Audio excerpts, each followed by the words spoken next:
আসসালামু আলাইকুম দর্শক। আমি এই মুহূর্তে যে জায়গাটাতে দাঁড়িয়ে রয়েছি এটা হচ্ছে চাঁদপুর পুরনো লঞ্চঘাট।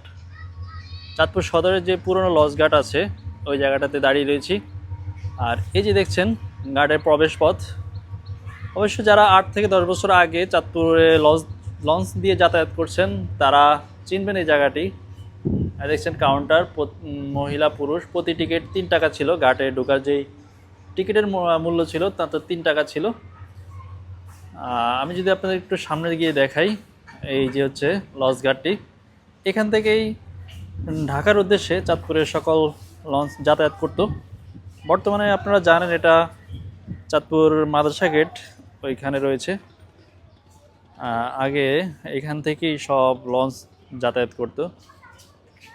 যারা 8 থেকে 10 বছর আগে লঞ্চ যাতায়াত করছেন এই জায়গাটা দেখলে অবশ্যই চিনে যাওয়ার কথা। অনেক স্মৃতি রয়েছে সবারই এই ঘাটের মধ্যে। দেখতে পাচ্ছেন বর্তমানে এই লঞ্চঘাটটি বন্ধ রয়েছে, যেহেতু কোনো লঞ্চ এদিকে যাতায়াত করে না। এমনিতে বিভিন্ন শিপ এই জায়গাতে রয়েছে। আমি আপনাদেরকে একটু দেখানোর চেষ্টা করি। আসলে পুরনো একটা স্মৃতি, অনেকেরই যাতায়াত ছিল এই লঞ্চঘাট, চাঁদপুরের লঞ্চঘাট থেকে।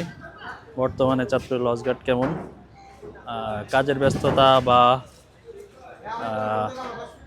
কোনো দরকার ছাড়া এদিকে আসা হয় না, যার বিদায় এই জায়গাটার বর্তমান কি অবস্থা দেখেন না, তাদের জন্য এই ভিডিওটি। দেখতে পাচ্ছেন এই যে আমরা জানি যে যাদের স্মৃতি রয়েছে এই ঘাটের, এখান দিয়ে আসলে এই জায়গাটাতেই লঞ্চ থেকে উঠে ঢাকার উদ্দেশ্যে যাওয়া হতো। এই দেখছেন সেই পুরনো লঞ্চঘাট।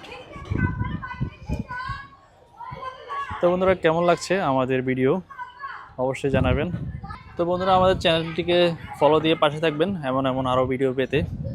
আমরা চেষ্টা করব আপনাদেরকে চাঁদপুরের বিভিন্ন স্থান বা পুরনো দর্শনীয় স্থান থেকে শুরু করে সব কিছুই তুলে ধরার জন্য।